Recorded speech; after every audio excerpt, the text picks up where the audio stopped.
Hello Kathleen fans! Ito na nga ha, pasabog ng mga endorsements at kakulitan ni Sir Alden at marami pang iba ang ating items. Kung kaya, sit back and relax ha mga kasembreros at mga Kathleenatics.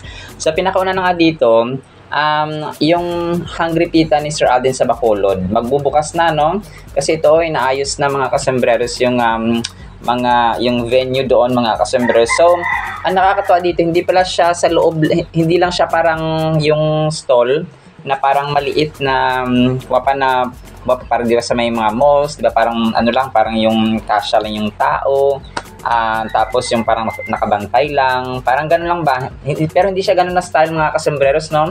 Nakita niyo mga para siyang ano talaga, parang isang minute burger na style na meron or sa Angel's Burger na may style sila na parang cubicle na malaki, no? Tapos ay nasa harap siya ng Mega World sa Bacolod mga kasembreros, no? And sabi nga dito ay almost there kasi inaayos na yung tawag dito, isa sa mga franchises ni Sir Alden na sa Bacolod. So siguro ang ano nito ay ang target ni Sir Alden talaga buong Pilipinas, no? Merong The Hungry Pita mga kasembreros. So ang nakalagay pa dito ay see you on our grand opening day, buddies. No, Pinoy style shawarma opening soon or wrapping soon mga kasembreros. So Mega World Lifestyle Malls. So ang nakalagay dito. So wala pa silang petsa kung kailan. Pero ang ganda, no? Ang ganda ng ano, ang kulit at saka ang inisip ko lang papatok ito mga kasembreros, no? Dahil nga ay malamang ay ito dito, hindi lang dahil kay Sir Alden kundi masarap talaga ang Hungry Pita. Kahit hindi pa ako nakakatikim. Pero pag mga shawarma talaga masarap mga kasembreros. Pero syempre may iba-iba silang parang konting sipa, no, or parang dito secret ingredients. So hindi ko pa natitikman itong shawarma na binibenta sa Hungry Pita ni Sir Alden mga kasembreros na, pero alam kong masarap ito. And then yung panibagong post or panibagong Oxycure, hindi itong isa. Sige ito muna. Sige, yung Oxycure mga kasembreros, no, nag-post sila ulit ng kagabi ng kanilang parang promo, no. Sabi dito ay Super Brand Day, don't pop it, cure it, no. Oxycure's Super Brand Day sa October 20 to 28 yung kanilang promo mga kasembreros, no. Kung kayo po 26 pala, no, 20 to 26, no. Kung kayo po ay gustong bumili ng pampakinis ng kutis mga kasembreros, so bili na kayo ng Oxycure mga kasembreros. So 50% off, buy one get one pa siya. Grabe ang lupit na nito, buy one get one, tapos free gifts mga kasembreros at saka vouchers na rin mga kasembreros sa Oxycure. So ako kasi ay tamang lang, no, hindi tayo mahilig sa skincare. Tamang papaya lang ang kinakain dito, natural na natural mga kasembreros. And then ito yung Tide, yung kanilang parang BTS or behind the scenes mga kasembreros din sa kanilang dito sa kanilang Tide na endorsement or commercial nga, no. Parang nagpa-picture, no, yung kanyang mga kasamahan na hindi ko lang kung sino tong mga to, baka bago, no, na mga parang dito mga commercial models mga kasembreros, no. So tatlo sila actually, tapos itong isa ay medyo matangkad, no, at saka parang siguro mga random ito na nag-audition, tsaka dito nag-audition, tsaka sinali nila sa Tide na endorsement or commercial mga kasembreros. So ang cute lang. So nakita ko dito yung pattern talaga ng Kathleen mga kasembreros, no, yung parang puro sila endorsements, no, business, di ba? So Kathleen, kakano lang nila ng Empalo Manila, yung parang busy sila ba sa mga nila, sa mga ganap nila mga kasembreros ng business at saka commercials and TV shoots and projects mga kasembreros. So nakita natin yung pattern, talagang ini-enjoy lang nila muna yung pag-iipon ng mga mag-iipon ng pera para sa kanilang future mga kasembreros. So alam natin yung pattern, no, talaga ngayon ayan, so ang dami rin yung may Fresh, may Cream Silk, may Zion, and marami pang iba, no, kasi kung isa-isahin ko baka maubos yung ating oras mga kasembreros, no. Sa ganap ng Kathleen, sa pasabog talaga ang mga endorsements ito. Parang sila talaga yung tinaguriang ano na ngayon, number one na dito, number one endorsers mga kasembreros ang CAF din. Lalo na pag nagsama sila, no? Pag nagsama sila, siguro yung yung magiging talent fee ng dalawang ito ay at saka kontrata ay sobrang laki mga kasembreros, no? Kumaga pa diamante ang katumbas ng dalawang ito kapag nagsama sa isang commercial brand or sa isang brand mga kasembreros. So pero ngayon ay solo lang sila sa kanilang mga pasabog na mga dito na mga ganap. And speaking of pasabog, so si Ma'am Jonalyn Veray ay parang nag-release lang kagabi, no, ng parang sa Marites University ay nagpa-interview sa Marites University si John na mga kasembreros, no. Tapos pinag-usapan nga nila yung dito yung kanilang concert sa November 8 mga kasembreros, 8 PM po yan. So si Ma'am Jonalyn Veray pala talaga yung nag-request kay Alden mga kasembreros na sumali sa kanyang 20th anniversary mga kasembreros sa industry. Grabe, no? Talagang tinawagan ni Ma'am Jonalyn Veray si Alden mga kasembreros para para sumali or mag-join sa kanya. So parang sila talaga yung grabe na yung connection mga kasers, kasi Sir Alden, alam nila na producer, may myriad, no? So talagang ang kulit lang kasi Sir Alden talaga yung kanyang pinili mga kasers.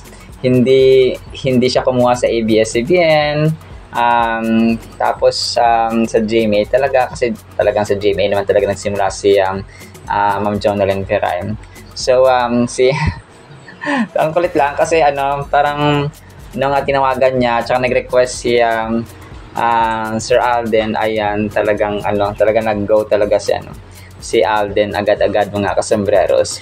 So parang nag-record na pala sila mga kasembreros, na parang nagsisimula na sila ngayon ng kasi November 8 no, so medyo malapit-lapit na mga kasembreros. So ang cute ng tanong dito kasi hindi ba daw na in love si Ma'am Jonalyn Veray kaya Alden nung time na pero sabi niya admiration lang, no, paghanga mga kasembreros, and napaka-supportive kasi ni Sir Alden, and sino ba naman ang hindi may in love na kay Sir Alden na sobrang bait, sobrang kind, sobrang humble, sobrang yaman, and God-fearing talaga mga kasembreros. So, sobrang humble talaga.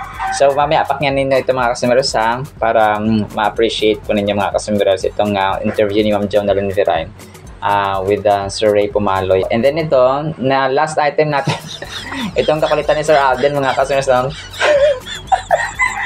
Parang nagugutom siya din sa may McDo, tapos parang may facial expression siya na sobrang nakakatawa, tsaka nagpapadila pa siya dito.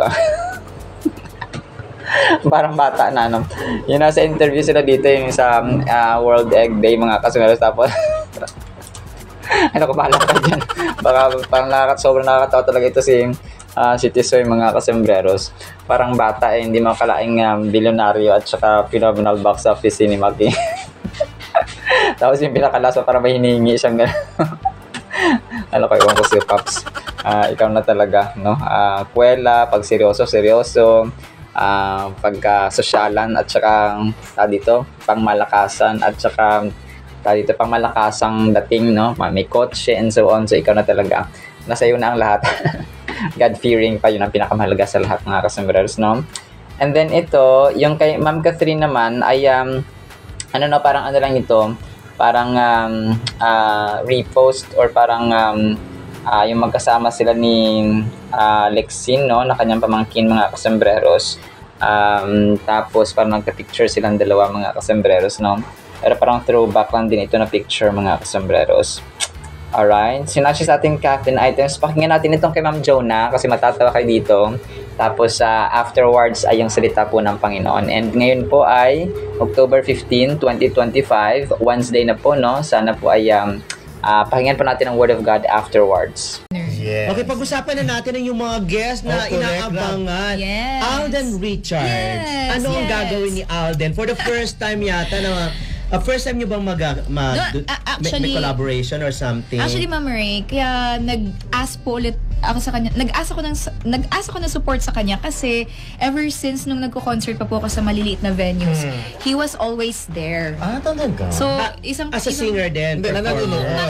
kumakanta. Kumakanta. Kasi nagduduet po talaga kami. So, kaya pala. it's nice na sa ganitong malaking event po, na nandyan pa rin siya. Kaya tinawagan ko pa rin siya. So, pero ano yun? So, yung back hug niya sa'yo noon, sa 98 degrees, Back hug talaga! trending, di ba? Trending, totoo. Yes, ang dami nag-comment doon. Grabe naman kasi yung jowa level. Oo, Akala mo eh. parang Aljo yata, di ba? Aljon. Sabi ko Aljo. nga, Aljo. nung nag-guest reveal ako, sabi ko, actually, bago pa talaga mag-Aldab, meron ng Aljo! or Jonah din! No? Ay, oo, maganda. Pero ako lang po yung nakakaalam. Hindi alam ni Alden yun. Ayun, hindi na mahirap na para kay Alden na imbitahan siya. Yes po. At ang nakakatawa pa, for this show, actually, siya po talaga yung nagpresenta. Okay. Bongga naman. Siyempre, iba, guess mo diba? ako dyan ha. Guess mo, hindi ako pwede mawala dyan ha. O di nakatipid ka dahil walang bayad si Alden. Ay, huwag mong tanongin niya. Alam ko. Pero dahil mabait siyang kaibigan. So, yun lang po yung masabi ko. Very supportive po talaga siya. Sana mag-record kayo ni Alden na meron kayong collaboration ng, meron kayong duet na song para Kaya nga maiba. po eh, kung pagbibigyan niya po ako in the future. Why not? Ako, why not? Why Pero, not? John, hindi ka ba na-in love kay Alden noong mga time na yun? Nung bago-bago pa lang. Bakit ganun yung mga tanong? Kasi lagi siyang, lagi nagkikita, di ba? Oo. No, I have this admiration sa Admiration. kanya kasi yun nga po, napaka-supportive niya ever since nung nagkakasama pa po kami sa GMA, sa yung Sunday show namin. Tapos, pag may mga shows abroad po, hindi mo mararamdaman na ano siya. Na malaking... Na malaking tao, artista. malaking artista. Naalala ko before na nagka-concert po kami sa Canada with Miss Ai, Kuya Beto and all. Makakasama mo siyang walking, running sa umaga. So, yun po, ganun siya accommodating na tao or Ganun siya kabait, ka down to earth. down to earth na hindi mo mafe-feel na Alden Richards ako. So, may mga may mga duets kayo sa concert. Definitely. May sayawan naman. Magsasayaw ba si Alden? Baka hindi po muna kasi nga walang bayad tapos masasayahin ko siya. Narinig natin. Walang bayan. Parang dami ko naman papagawa sa kanya. Saka na lang siguro I-maximize mo natin. Tsaka saka ko na lang siya pasasayahin pag siguro may bayad na yun. At para po sa ating Word of God ay sobrang rejoicing at sobrang galak nito ha.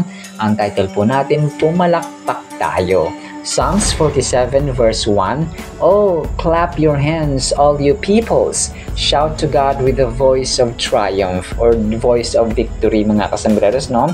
Or tagumpay. Napakaganda po nito. Yung sabi dito na peoples ay may S siya, no? So plural na siya, naging plural pa.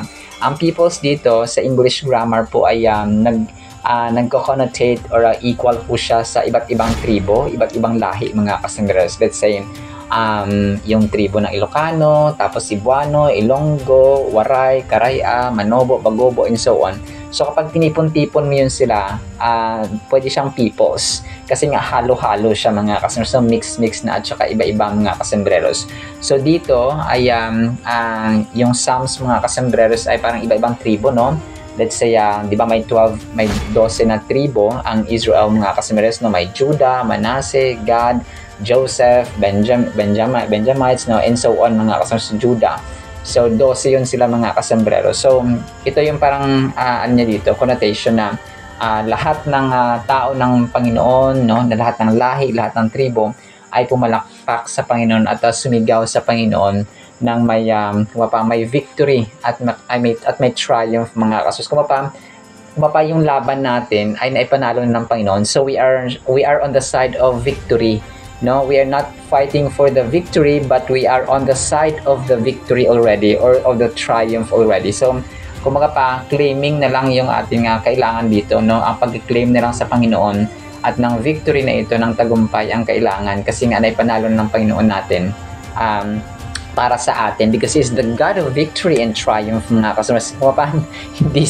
Wala sa vocabulary niya yung yung pagkatalo. Wala sa kanyang essence or sa kanyang character at wala sa kanyang schedule ang pagkatalo because panalo siya parati because he is the champion of all the champions, no? The general of all the generals and the captain of all the captains and the Lord of all lords and King of kings, mga kasupa. Wala siyang kapantay, no? Wala siyang katulad, mga kasimres. And ang Psalms 47 verse 1 ay nag-invite sa atin, no, na mag-express natin ba yung ating kagalakan, yung ating joy, yung ating excitement, mga kasembreros, na tayo po ay pumalakpak, no? Nangyayari actually ito kadalasan sa church, no? Kung saan ang mga kapatiran ay nag-worship, kumakanta, and then sa atin, no, pwede tayo sa ating kwarto, sa ating jamming session, sa ating panalangin, no. Ako talaga kapag talaga pumapalakpak kahit ako lang mag-isa, mga kasembreros, no, sa aking kwarto habang ako ay nananalangin at nagpapasalamat, no, at saka nag-worship sa Panginoon. So, walang pinipiling lugar, especially kapag ikaw ay mag-isa, no, at saka kasama mo ang kapatiran. So, wag niyong limitahan ang inyong excitement at saka kagalakan kapag kayo po ay nananalangin at saka nag-worship at saka sumasamba sa Panginoon. It serves as a command to us, urging us to clap our hands and shout, no? This is more than just an expression of noise. It is a celebration of who God is and what He has done. So, it's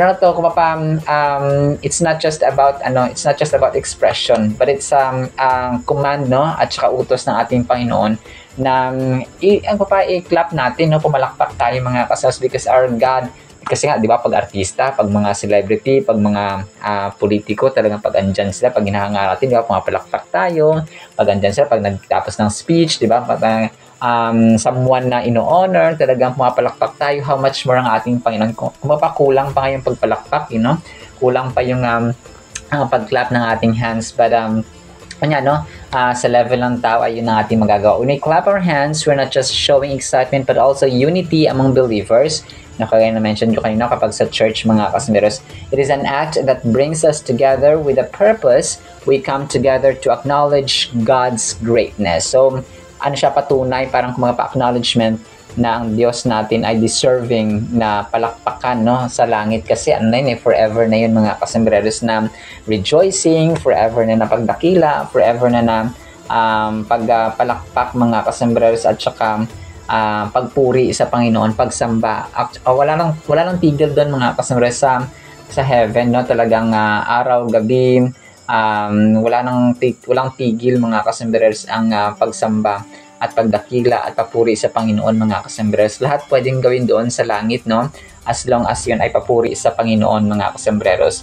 So ang verse na ito ay isa lamang sa mga verses, mga kasembreros, na associated sa pag-celebrate, no, sa God's kingly rule. Historical context, no? So sa history actually dito ay it was sung, no, during Jewish festivals at saka significant gatherings, marking moments of triumph. Understanding this context helps us remind that this act of shouting and clapping is part of a larger spiritual rhythm.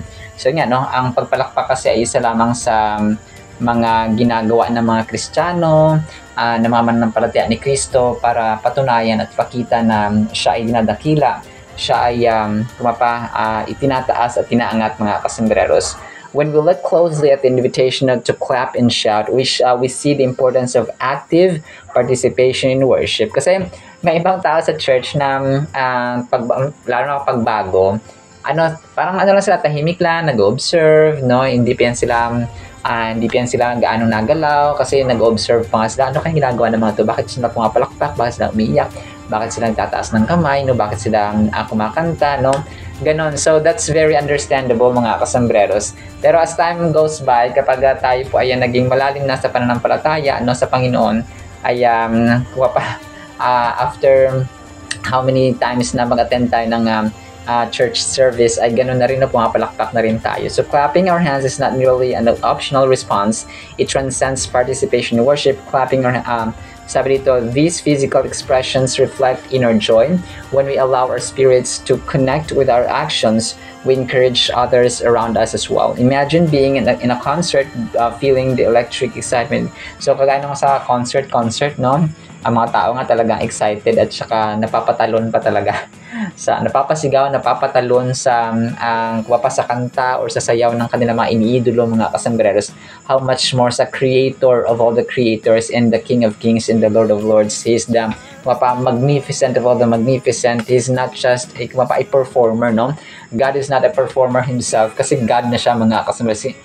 Hindi mo na kailangan, no? Kasi glory niya pa lang, no? Yung kanyang sinag, talaga nakakabulag at saka hindi pwedeng tingnan, no, ng diretsyo ang glory, ang kadakilaan, ang shine, ang shining radiant ng Panginoon mga kasamaris, yung kanyang radiance ay hindi mo diretsyo maano kasi pag nakita natin yung mukha ng Panginoon ay mamamatay mga kasamaris ang tao. So ang verse na ito nagre-remind sa atin na ang worship ay hindi lamang sa solitary experiences, no, yung tahimik ng lugar or peaceful ang ating environment. So hindi lamang ganon. So sometimes masaya, no, tulad nito kasi sa church talaga may praise and worship, no. Pag praise ay usually yung iniisip ng mga worshipers niyan ay yung mabilis na kanta, masaya na kanta, tapos worship naman yung medyo slow-mo at saka melodious mga kasambreros. Pero both naman ay pwede, no.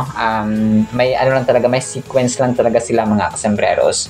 So it's okay to express our emotions in worship. Clapping and shouting allow us to embody our feelings of freedom and joy. Worship becomes more vibrant and meaningful when we express our gratitude openly. So, wag nating limitahan, wag nating kimkimin yung pasasalamat, wag nating all out tayo mga kasamaris when it comes to thanking God, magpapasalamat tayo, talagang ibukan natin ang ating bibig, i-clap natin ang ating mga kamay kung kinakailangan. Because ang Diyos natin ay talaga natutuwa kapag tayo pa expressive sa kanyang harapan. Wala tayong tinatago ba? Wala tayong kinikimkim na anuman dyan. Mas mahalaga at mas nakakalugod sa kanyang harapan kapag tayo po ay open sa kanyang harapan. Alright, so sa ating Word of God, nawapay pagpalaan po tayo ng pag-ibig, pananampalataya, pag-asa, excitement, and joy, no? At clapping our hands mga kasambreros sa ating pagsamba sa ating Panginoong Diyos na makapangyarihan sa lahat. In the mighty name of Jesus we pray. Amen and amen. See you sa next segment mga source and paalam po.